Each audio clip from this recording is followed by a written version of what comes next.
Bonjour à tous, il y a quelques jours j'ai reçu le nouveau Magic Keyboard pour iPad Pro et je vais vous dire ce que j'en pense dans cette vidéo. Je m'appelle Hugo Press et bienvenue sur la chaîne YouGotTech. Je suis un grand utilisateur d'iPad depuis des années, et jusqu'à présent le seul clavier qui correspondait à peu près à mes besoins, c'était cette espèce d'horrible clavier cover, qui était vraiment pas pratique du tout à utiliser. Donc quand j'ai appris qu'Apple avait revu sa copie, j'ai sauté sur l'occasion et j'ai précommandé un modèle pour iPad Pro de 12,9 pouces.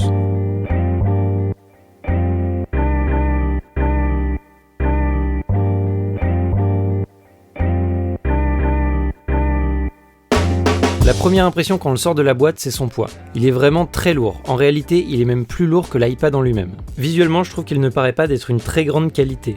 Mais en fait, il est recouvert d'une matière qui est à la fois douce et antidérapante, qui est vraiment hyper agréable. Quand on l'a en main, il est en fait assez rigide et du coup, ça donne vraiment une impression de solidité. L'iPad est accroché grâce à un système d'aimant vraiment très malin qui donne l'impression à l'iPad de flotter. En plus de ça, ça permet légèrement de le surélever, ce qui améliore notre position de frappe. Détacher et rattacher son iPad du clavier est un vrai plaisir. Car quand on travaille sur un bureau, on a un appareil très confortable mais assez encombrant et en une demi-seconde on peut partir avec une tablette ultra légère. Ça permet de très facilement transformer notre iPad en fonction de nos besoins. En plus de ça, le stylet reste accroché directement à l'iPad donc il est toujours avec nous. Par contre, le système d'ouverture et fermeture n'est vraiment pas parfait. Le fermer est très satisfaisant, l'ouvrir à la verticale marche plutôt bien. Par contre, quand il est posé sur une table, c'est très complexe d'attraper la bonne partie de l'appareil pour l'ouvrir. Heureusement, une fois qu'on a fini, Face ID nous détecte tout de suite et en appuyant sur la touche entrée, on accède directement à l'appareil sans avoir eu à le toucher. Les angles d'utilisation sont assez limité. La façon dont est conçu le produit nous donne envie de le mettre à l'horizontale. Mais pour l'instant, à l'utilisation, je me suis jamais senti limité. Le fait de pouvoir le tourner très bas est même plutôt pratique pour bien cadrer et faire de la vidéoconférence à plusieurs. Mais quand on achète un clavier à ce prix-là, ce qu'on attend, c'est d'avoir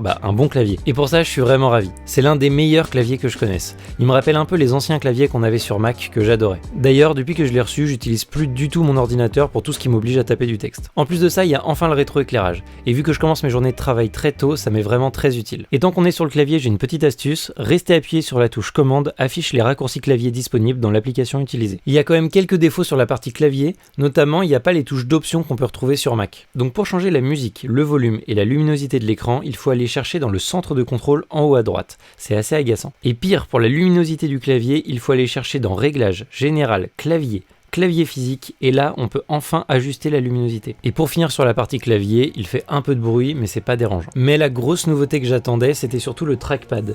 Et au premier coup d'œil, il est vraiment minuscule, surtout dans la hauteur. Comparé au trackpad du Mac, c'en est presque ridicule. Par contre, la sensation de glisse est vraiment très agréable. En plus de ça, on garde tous les gestes qu'on a sur macOS, c'est vraiment hyper agréable. Par contre, j'aime pas du tout le ressenti du clic. Je préfère vraiment ce qu'on a sur les Mac récents. Je reviendrai dessus très en détail dans une autre vidéo où je vous expliquerai vraiment tout ce qu'on peut faire avec ce curseur.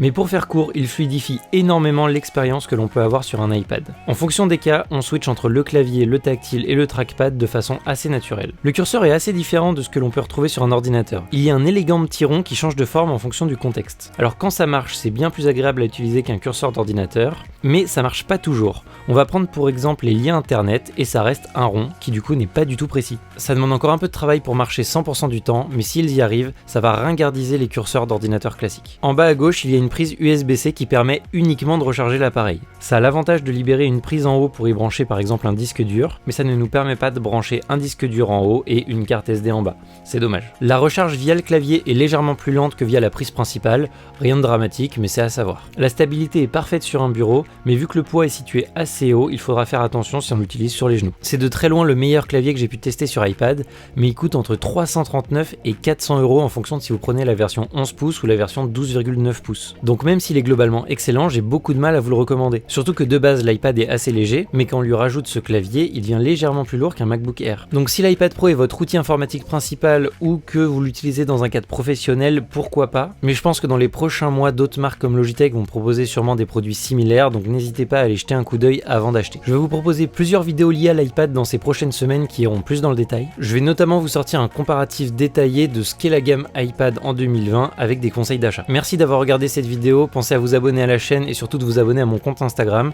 Je vous y poste en avant-première tous les produits que je reçois. Sur ce, on se retrouve très bientôt dans une prochaine vidéo. À bientôt.